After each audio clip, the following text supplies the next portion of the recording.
Alright, so here we are for episode number 34, I believe, of F1 2018 Career Mode. Belgium Grand Prix in Spa-Francorchamps. Coming off the last race in Hungary, we had a pretty good race there, managed to finish on the podium there. So we also got 2 upgrades heading our way for round 13 of the season. So let's start off with practice.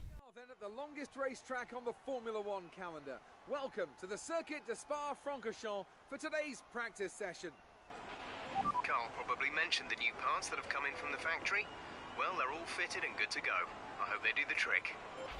I hope they do as well. So we've got an engine upgrade and a drag upgrade. I also wanted to upgrade the front down first, but unfortunately that part failed. But anyway, starting off with practice now, doing the track acclimatization, getting the purple score for that. You can see the engine on the bottom right of the screen was very worn. Like I do every weekend, I chucked in the most worn engine component for this first practice session to see which programs I would be able to pass. But you can see I was having a hard time trying to stick to the delta. I tried the fuel saving program, but didn't manage to get anywhere near the target time. Down to the qualifying pace program, I limited my running in FP1 because I realized I wasn't able to beat all the practice programs apart from the track acclimatization, because you don't have to stick to a delta with that program. So at the end of the session we're currently in 18th position because I haven't done a qualifying run yet. This is my first lap on the super soft tires doing the qualifying pace program. You can see there having a slight moment coming through pull on there. So I knew I wasn't going to be able to beat the target time, but I just wanted to get a good lap in to kind of see where my pace is, although I am still sandbagging because my engine is very worn. So running a little bit too wide there on the exit and actually invalidating my lap time. So that was quite unfortunate because I was on for a pretty decent lap there. So I tried again for a second lap, and this time I managed to string it all together and get through all the corners without running wide or exceeding the track limits. So coming through the final bust up chicane now, back down into second gear, climbing the apex of the corner, then going left. Very easy to get, very difficult to get on the power, easy to lose the back end. As when I come up to the line, we improved to a position, but we weren't anywhere near beating the target time. So I tried again for this third lap here. We're coming up Rouge. I have a massive moment there. I completely lose the car and spin out.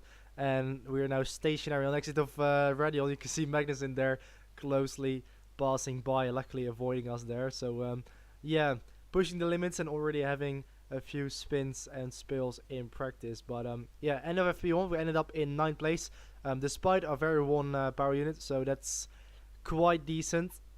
And for practice 2, I'm going to chuck in a relatively fresh one to see where my pace is and to try and beat all the practice programs. So for the start of practice 2 it was actually raining, so I decided to skip the first couple of minutes of the session because there's no real point in doing wet running because the qualifying and the race is going to be dry completely. So there's no real point wasting any mileage on the engine on a wet track while the rest of the weekend is going to be dry. So this is about halfway through practice 2. We're now retrying the fuel saving program, which I didn't manage to get in practice 1, but this time, like I said, we do have a fresh engine power unit. All the components are now in the 3rd column, I believe.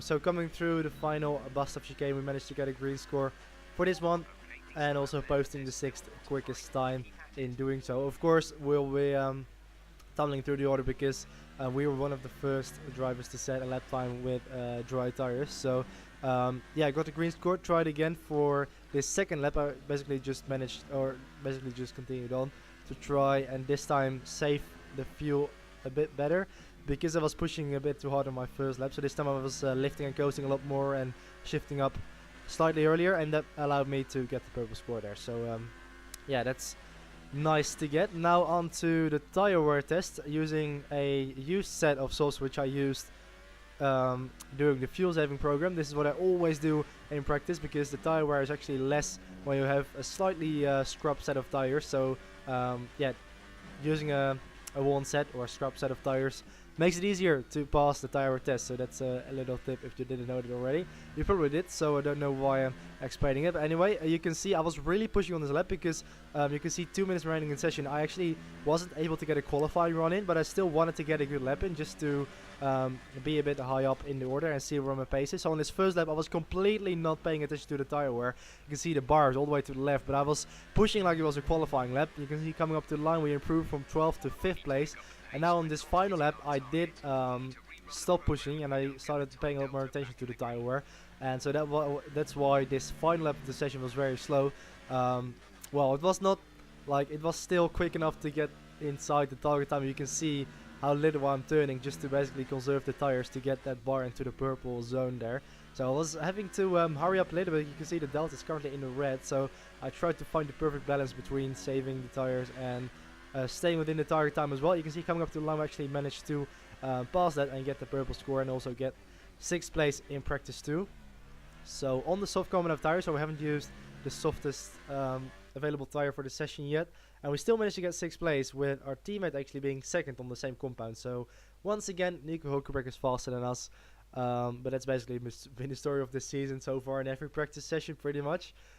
So yeah, we managed to pass some more practice programs. Now on to practice 3. We're gonna be trying to get all the remaining programs we haven't done yet in the first 2 sessions. So yeah, currently doing the ERS program. We managed to get that straight away in our first attempt, so that's purple for that as well. Now onto the race strategy program. Of course, we need 3 consecutive laps in a row to get the purple score for that. Improving to 6th position, and then I push a little bit harder on this 3rd lap, improved to 4th place. You can see it was like 2 seconds clear in the delta or something like that, so we were easily able to pass that. Of course, it's so much nicer to drive with a fresh engine.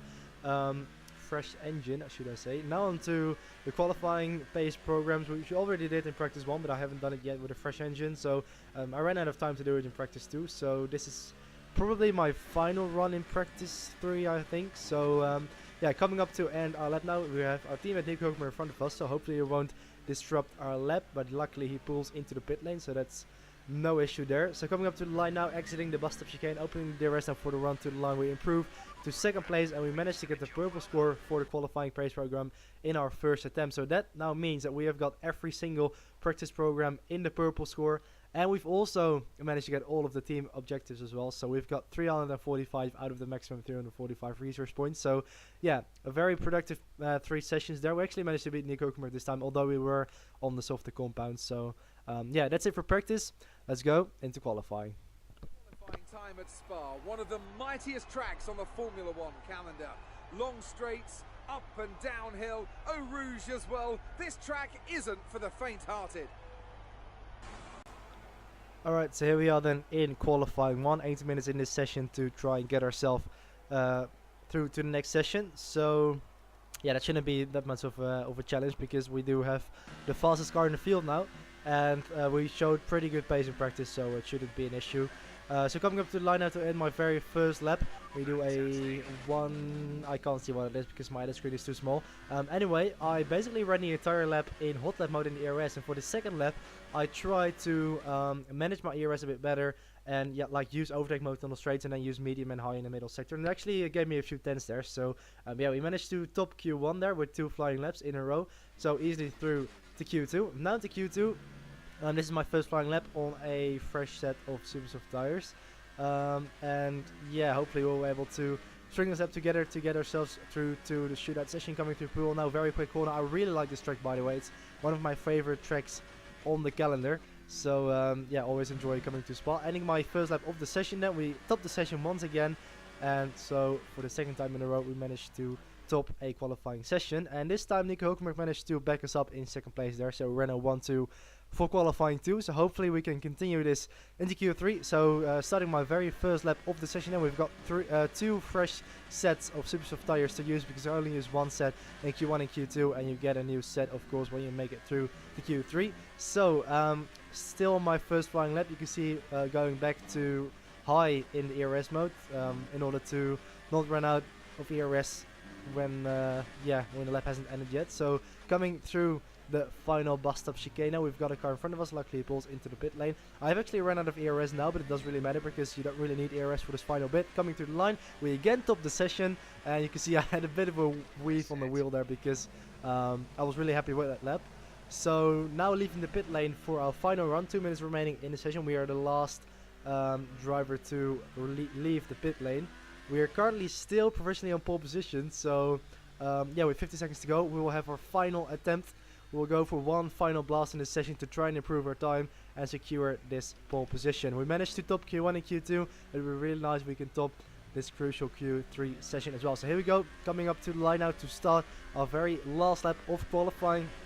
coming through Rouge and Radion now, currently improving slightly in the delta time as we come up the hill through Radion now, skipping a little bit ahead to the middle sector. You can see time has now, the qualifying session is now complete. Still in pole position, of course. Everybody is now on their last flying laps as we now come through the final sector, going right and then left, trying to carry as much speed as possible through this corner. But I was a bit too greedy there. I ran out wide onto the AstroTurf there, and that actually invalidated my lap time. I was biting off a bit more than what I could chew. And now we won't be able to set this lap time, and I'm still in first position. You can see all the AI cars crossing the line now. I was praying to maintain this pole position, but as we come through Blanchimont now, Perez crosses the line and posts the quickest time.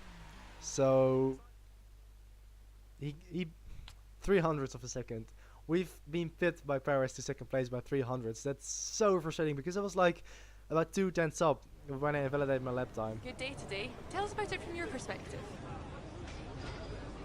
Are you feeling confident that you can take your qualifying pace into the race?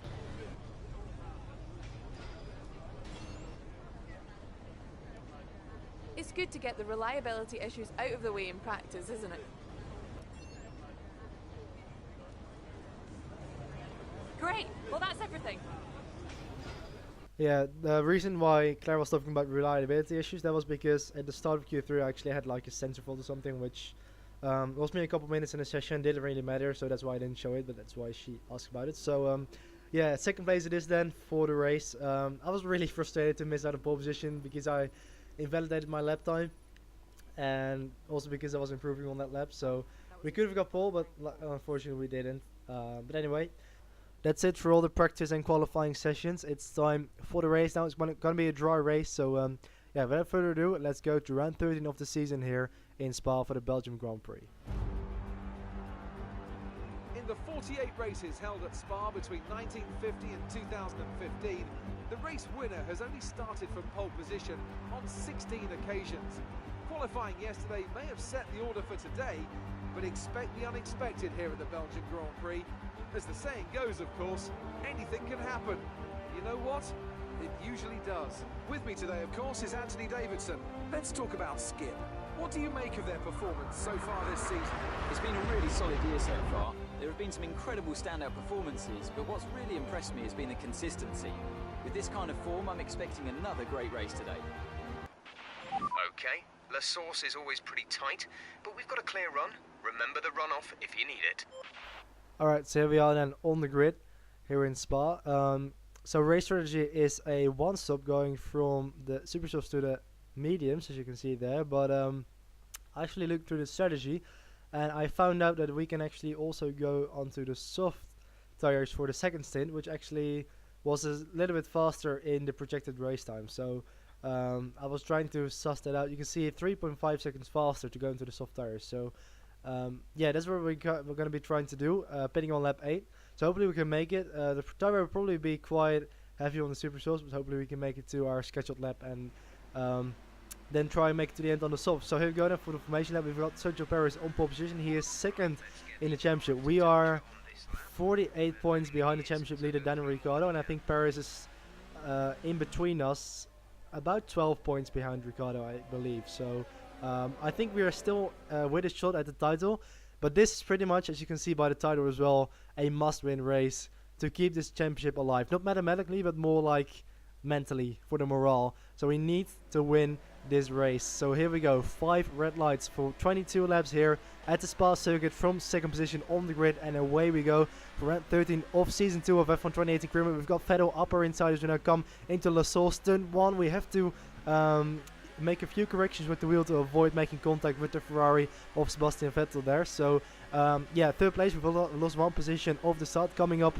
Rouge and Radion now, trying to stay with Vettel. Hopefully we won't be too much affected by the dirt here. So in the slipstream now of Vettel, I actually backed off a little bit here. I didn't really want to attack him. I wanted Vettel to attack Perez because I felt like Perez was probably faster than me over a long distance run. So I felt like if I want to have a chance to stay with these two, I'd probably need to just hope for the best that they will battle each other and not really attack Vettel that much, because then Perez will just get away. So that was kind of my thinking for this first. You can see they're already pulling away from me, And onto lap 3 now, coming up ready on and onto the back straight. DRS is now enabled on this lap, and we have basically lost touch with Perez and Vettel already. So they were much quicker than me on this first phase of the race. We now got Raikkonen upper inside here, and he brakes very late into the corner. We make a slight bit of contact there. Raikkonen off the inside for the second part, and he almost brake checks us there. So I had to jump on the brakes to avoid hitting the back of Kimi Raikkonen and losing my front wing or damaging it. So this is really annoying. You can see Raikkonen very slow mid-corner there, and I was yeah, very frustrated that Raikkonen overtook me like that, because this is really costing us a lot of time, and I wanted to catch up to Vettel and Perez. You can see immediately fighting back here up the inside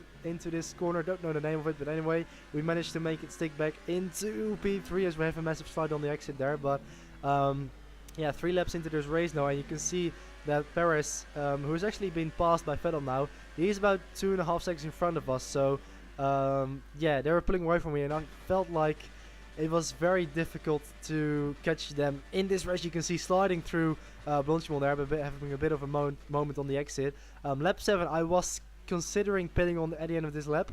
You can see Perez and Vettel both come into the pit lane, and my tires are very worn, especially on the rears. And I was really struggling and losing the back end many times over the course of that lap, but I decided to stay out because we want to have fresh tires at the end of the race, and we potentially get ourselves out of the traffic as well by staying out 1 extra lap. So we're going to be trying to do the overcut, although I doubt we will close in by any time or any amount on Vettel and Perez, because like I said, my tires are very worn out. So we'll be pitting on this lap. We are briefly in the lead now, but of course once we make our pit stop, we will probably end up behind Vettel and Perez again, because they were already about 2 or 3 seconds in front of me before they made their stop. So yeah, just basically trying to nurse the rear tires back into the pit lane. You have to be very careful, especially going through the high-speed corners with the rear end trying to kick out.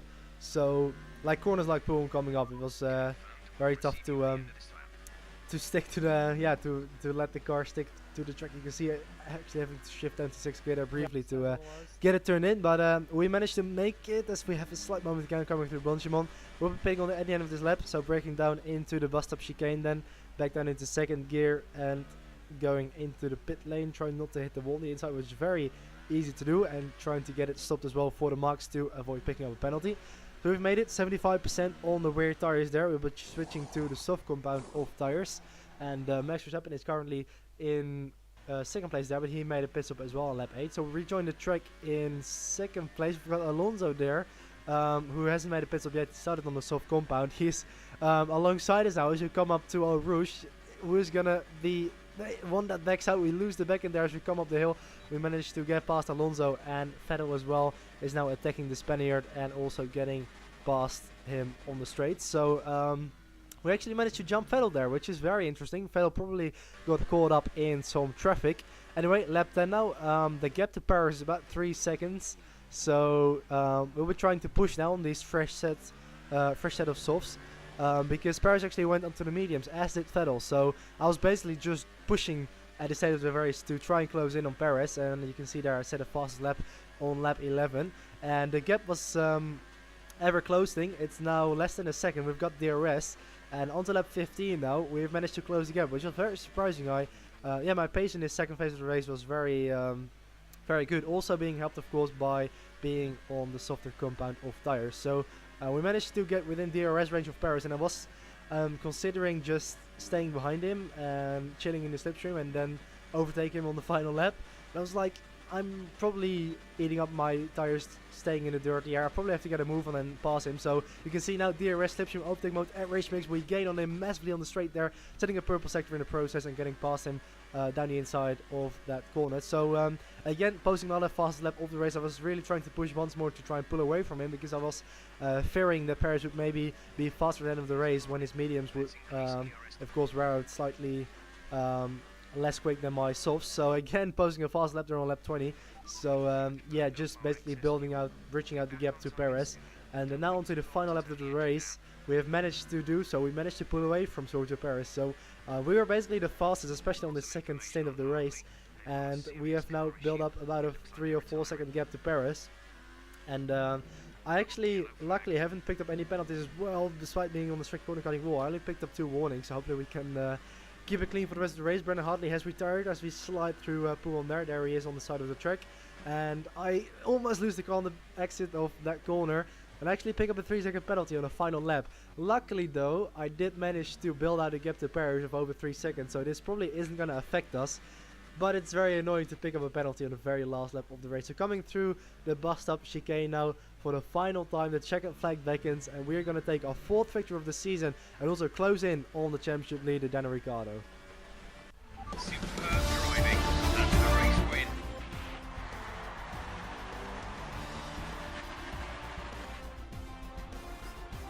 A great win then for the Renault team today. And I have to wonder, Anthony Davidson, just what set them apart from the competition here. I feel like consistency was probably the key today. There's being quick, and then there's being quick lap after lap after lap. If you can do that, you can capitalise on other people's errors without making many of your own. And that's an approach that can push you a long way up the field. So there we go, 4th victory of the season. Of course, our first victory that isn't consecutive with a different one, because of course we had a very good round of form in, I think it was Canada to Austria. We managed to win 3 in a row. Then I was quiet for a bit, and this is now my 4th victory, and we really needed this one to stay in the championship hunt basically. Paris did finish 2nd, and Nico Hulkenberg finished 3rd to make it a double Renault podium, which is also going to help us in the Constructors' Championship. Then Ricciardo actually had a few issues in the race and finished all the way down in 9th position, so that's very very lucky for us. You can see the championship is now, the championship lead is basically down to 3 points between Ricciardo and Paris, and also we are only 25 points off the lead of the championship, and in the Constructors we're also only 38 points off, so I reckon we've got a chance. Amazing performance out there. You must be really happy. The top points today, was it a comfortable win? You must be happy with the result today. You really looked in control of your car out there. Your team must be thrilled.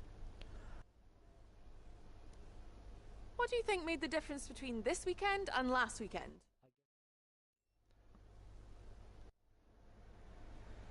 Great. Well, that's everything. Alright, so there we go. That's the end of round 13 of season 2 of the F1 2018 Career Mode. Round 34 in total. So, yeah, we managed to win this race, which we had to do to keep our championship aspirations alive. As you can see by the title as well. So, yeah, that's been the end of this episode. Hopefully you've enjoyed it. We managed to get a bank of resource points as well, which we are going to spend in a second if I press continue anytime today for this screen that shows all of your statistics and whatnot and all of your Great progress. work. That's exactly the kind of result I'm looking for. Keep it up. So yeah, next time out we'll be in Italy in Monza for the Italian Grand Prix, which is probably gonna be a very nice race. I really look forward to that. I haven't done it yet, but of course Monza always brings up some really nice races with the massive straights and a very powerful slipstream. So I'm going to develop the field upgrade we actually would have got for this episode, and also I'm going to upgrade the chassis with the calipers, and that will make us the leading team in the chassis department. I think this will get us in front of Red Bull if they don't get any upgrades themselves. But yeah, it's looking good in this championship. 4 victories now on the trot, 25 points of the lead of the championship. We do have the fastest car here. You can see the results so far this season. The season actually started off quite disappointing. We got 8th place in Melbourne, then a podium in Bahrain, but then we went quiet for a bit until Canada, where we managed to suddenly win 3 in a row, which really got us back in the championship hunt. Then a pretty disappointing 7th place in Silverstone, but ever since Hockenheim we haven't been off the podium. So yeah, that's the end of this episode. I really look forward to what's going to happen for the rest of the season. I hope you've enjoyed it, and I'll see you in the next one. Goodbye.